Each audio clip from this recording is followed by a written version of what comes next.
Would you answer that question also, please? Yes, gladly. So, as Pam mentioned, there's an illegal alien from El Salvador. So, with respect to you, he's a citizen of El Salvador. So, it's very arrogant even for American media to suggest that we would even tell El Salvador how to handle their own citizens as a starting point. As 2 immigration courts found that he was a member of MS-13.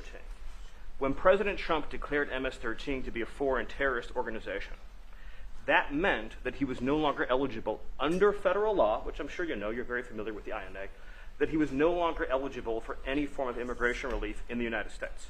So he had a deportation order that was valid, which meant that under our law, he's not even allowed to be present in the United States and had to be returned because of the foreign terrorist designation.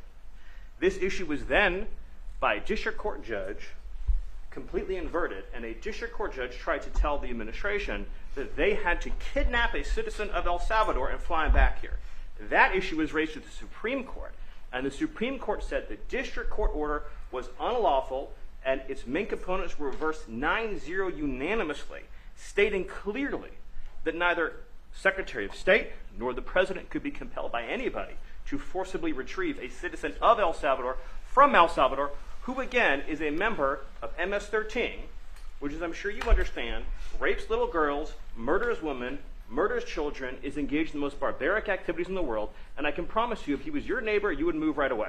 So you don't plan But to the ask Supreme for Court is permission to asking get it to. back? And that- what was the is that- ruling is that your in the position? Supreme Court, Steve? Was it 9-0?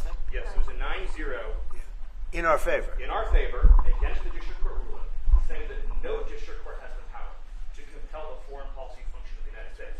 As Pam said, the ruling solely stated that if this individual, at El Salvador's sole discretion, was sent back to our country, that we could deport him a second time. Well, No version of this legally ends up with him ever living here because he is a citizen of El Salvador. That is the president of El Salvador. Your questions about it for the court can only be directed to him. I asked ¿Se lo President liberaría, Trump, Presidente, when he put porque